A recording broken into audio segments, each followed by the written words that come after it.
lo cual implica un punto adicional, que es un rediseño institucional de nuestras estructuras administrativas, burocráticas, las instituciones del poder público que tratan precisamente con asuntos de los pueblos indígenas. Ahora, desde los años 40, en nuestra región latinoamericana, prácticamente todos los gobiernos, alguna que otra vez, o los estados han tenido organismos indigenistas, Departamento de Asuntos Indígenas, Instituto Indigenista Nacional, etc. Hoy está de moda lo de la comisión. En México hay una comisión, antes era el INI, Instituto Nacional Indigenista, ahora se llama Comisión para el Desarrollo de los Pueblos Indígenas. En Chile está la CONADI, Comisión Nacional de Desarrollo Indígena. Las comisiones pueden ser una figura atractiva, pero no necesariamente resuelven los problemas de los derechos humanos si no se reconoce en las políticas que éstas deben estar enfocadas en la protección y la garantía de los derechos humanos. Y esto solo lo genera la demanda social. La demanda social de los propios pueblos indígenas, de la organización civil, si no articula, presenta bien, ejerce su derecho de exigir, de demandar socialmente los principios básicos sobre los que se respetan los derechos humanos, pues no se va a ir muy lejos. Y eso tiene que ver con las propias prácticas sociales autonómicas que los pueblos indígenas tienen la oportunidad de realizar o de llevar a cabo en sus diferentes espacios locales. A final de cuentas, como todo mundo dice, esto depende de la voluntad política.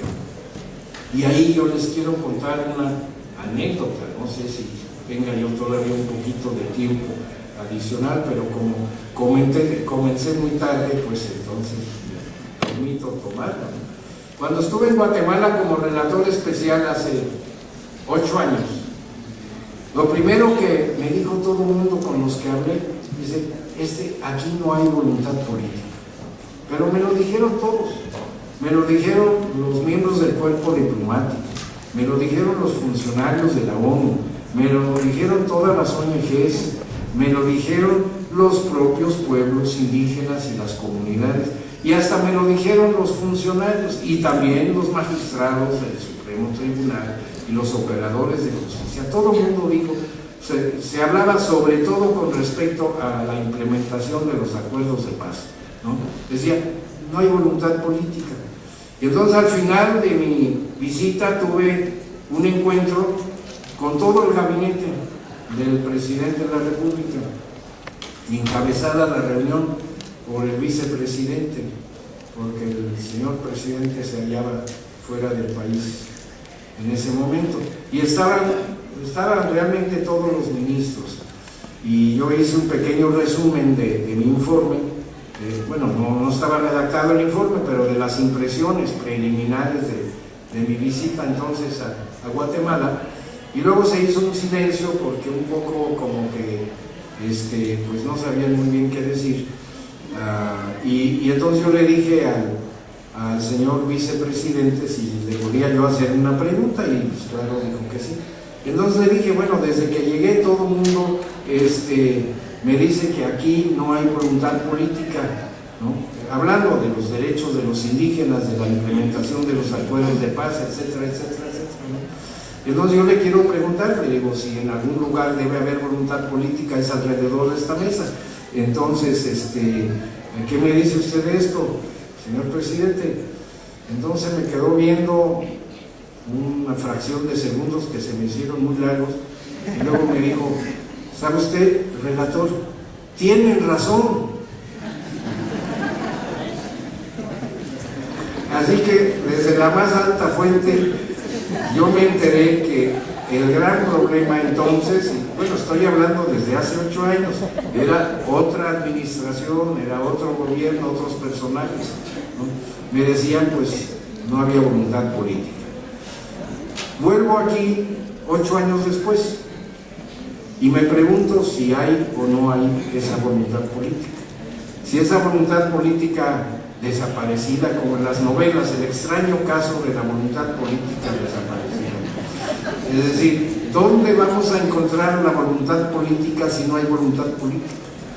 Pero eso se aplica a todos los países del mundo. ¿De qué sirve que un representante diplomático firme una declaración universal de los derechos de los pueblos indígenas en las Naciones Unidas si allá en su país no hay voluntad política? Y yo creo que es algo que merece ser debatido fundamentalmente y abiertamente, porque soluciones técnicas, soluciones jurídicas en el papel puede haber muchas, ¿no? Pero si no hay voluntad política para la implementación, pues no va a haber cambios en la situación. Entonces tenemos tres elementos claros que están en juego: el empoderamiento indígena, lo que en inglés llaman empowerment. En castellano la traducción no es muy buena, pero sabemos de qué se está hablando. Es decir, adquirir, tomar el poder, que no es necesariamente un golpe de Estado, ni una revolución, ni ser electo presidente, aunque si se puede, qué bueno, como en el caso de Bolivia. Pero tomar el poder es tomar el poder a todos los niveles, donde sea necesario ejercer algo de poder, aunque sea mínimo, para tomar decisiones, que es parte de la expresión del derecho de libre determinación, el empoderamiento. Y eso se hace a nivel de las organizaciones, a nivel de la política pública, a nivel del sistema jurídico, a nivel de las decisiones legislativas, es decir, a todos los niveles. Tiene que haber un proceso de empoderamiento progresivo para el ejercicio limpio, pacífico, democrático, participativo de los derechos humanos de los que estamos hablando. Lo cual requiere un cambio en la institucionalidad estatal. Si las mismas instituciones, donde por ejemplo desde hace años se solapa la discriminación, ¿no?, la distribución desigual y la desigualdad entre los ciudadanos, siguen funcionando como antes, pues entonces tampoco no habrá solución, lo cual significa realmente crear una nueva ciudadanía.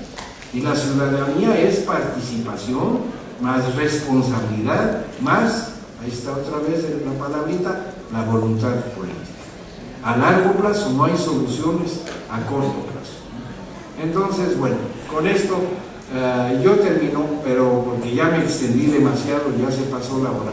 Pero simplemente, bueno, tenía yo preparada otra parte, pero no, ya no da tiempo, que ilustra cómo el litigio estratégico sí puede funcionar, como lo ha asumido recientemente la Corte Interamericana de Derechos Humanos, que ha asumido cada vez más casos de denuncias, de violaciones de los derechos humanos de pueblos y comunidades indígenas, que les son transmitidos a la Corte Interamericana por la Comisión Interamericana de Derechos Humanos, la cual a su vez las recibe de organizaciones y personas que se toman la molestia de armar un expediente, muchas veces muy difícilmente, y lo llevan a la OEA, a la Comisión Interamericana, y ahí, como las cosas van muy lento, pasa el tiempo, pero eventualmente la Comisión actúa, y si no recibe respuesta y pasa más tiempo, entonces lo manda a la Corte, y ahí pasa más tiempo todavía, y finalmente la Corte puede decidir. Pero van muy lento, pero hay avances. Y hay que estudiar, lo digo a los estudiantes de Derecho sobre todo, y también de las organizaciones aquí presentes, hay que estudiar cómo funcionan estos casos en la Corte Interamericana de Derechos Humanos para ver de qué manera no se pueden armar estrategias de litigio o estrategias políticas, ¿no?, dentro de los organismos adecuados jurídicos internacionales en la defensa de los derechos humanos de los pueblos indígenas. Así que les deseo suerte, y cuando tengan respuesta a esas preguntas, avísenme y cuéntenme cómo les fue. Gracias.